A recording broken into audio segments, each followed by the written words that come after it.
പഹൽഗാം ഭീകരാക്രമണത്തിന്റെ പശ്ചാത്തലത്തിൽ വിശകലന വിദഗ്ധർ ജവഹർലാൽ നെഹ്റു, നമ്മുടെ നവ രാഷ്ട്രത്തിന്റെ ശില്പി എന്ന് പറയുന്ന ജവഹർലാൽ നെഹ്റുവിന്റെ ഒരു വമ്പൻ വിഡ്ഢിത്തം ഇപ്പോൾ സമൂഹ മാധ്യമങ്ങളിൽ ചർച്ചയാക്കുന്നുണ്ട്.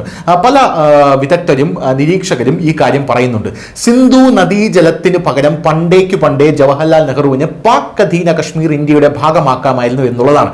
പക്ഷെ നെഹ്റു എന്ന് പറയുന്നത് ആരാണ്? സിമ്പതിയുടെ ആളാണ്, സോഷ്യലിസ്റ്റ് ആണ്, വളരെ വലിയ ഒരു ഡെമി ഗോഡ് എന്ന് ജനങ്ങൾ വിളിക്കണം എന്ന് ആഗ്രഹിക്കുന്ന ഒരു സ്വയം പൊങ്ങിയാണ് എന്നുള്ളതാണ് വേറൊരു പ്രധാനപ്പെട്ട കാര്യം.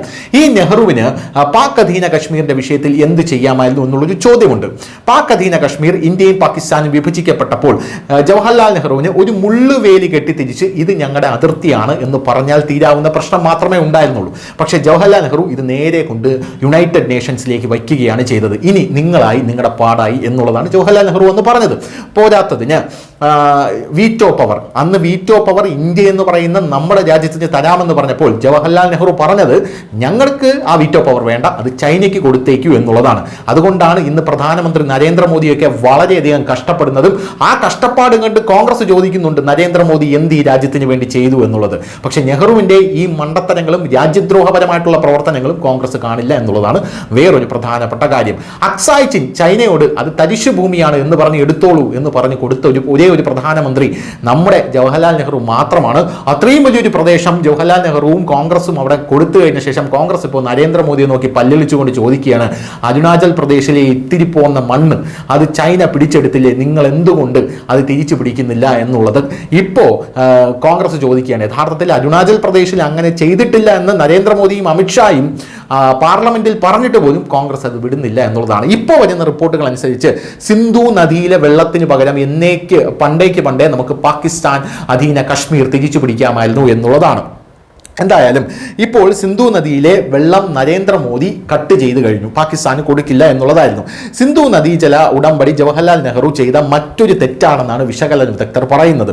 പഞ്ചാബിലൂടെ ഒഴുകുന്ന 6 നദികളിലെ വെള്ളം പങ്കിടുന്നതിനായി ഇന്ത്യയും പാകിസ്ഥാനും തമ്മിൽ 1960 സെപ്റ്റംബർ 19 സിന്ധു നദീജല ഉടമ്പടി ഒപ്പുവെച്ചു.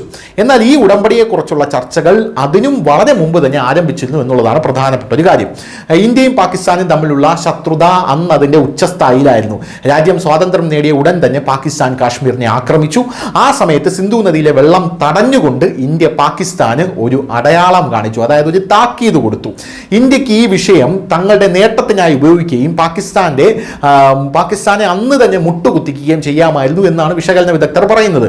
ആ സമയത്ത് ഇന്ത്യക്ക് പാക് അധീന കശ്മീർ, അതായത് POK, അത് ഞങ്ങൾക്ക് തിരിച്ചു തരണം, എങ്കിൽ നിങ്ങൾക്ക് വെള്ളം തരാം എന്ന് കൃത്യമായിട്ടൊരു നിബന്ധന വെച്ച് കഴിഞ്ഞാൽ പാക് അധീന കശ്മീർ പുഷ്പം പോലെ വരുമായിരുന്നു എന്നുള്ളതാണ് പ്രധാനപ്പെട്ട കാര്യം.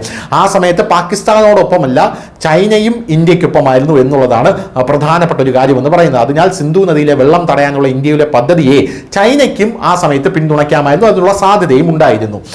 സിന്ധു നദിയിലെ വെള്ളത്തിന് പകരമായി ഇന്ത്യ നയതന്ത്രം കാണിക്കുകയും POK തിരിച്ചു പിടിക്കുകയും ചെയ്യണമായിരുന്നു എന്നാണ് ഇപ്പോഴും നയതന്ത്ര വിദഗ്ധർ പറയുന്നത്, വിശകലന വിദഗ്ധർ പറയുന്നത്. കാരണം ആ സമയത്ത് പാകിസ്ഥാന് വെള്ളം ആവശ്യമായിരുന്നു. ഏത് നിബന്ധനകളും അംഗീകരിക്കാൻ പാകിസ്ഥാൻ ആ സമയത്ത് തയ്യാറാകുമായിരുന്നു എന്നുള്ളതായിരുന്നു പ്രധാനപ്പെട്ട ഒരു കാര്യം. എന്തായാലും ഇന്ന് നരേന്ദ്രമോദി സിന്ധു നദീ ജല കരാർ സമ്പൂർണ്ണമായി മരവിപ്പിച്ച് പാകിസ്ഥാന് വലിയ രീതിയിലുള്ള ഒരു യുദ്ധ സമാനമായിട്ടുള്ള അന്തരീക്ഷം കൊടുത്തിരിക്കുന്നു എന്നുള്ളതാണ് പ്രധാനപ്പെട്ട കാര്യം. News desk news India Malayalam.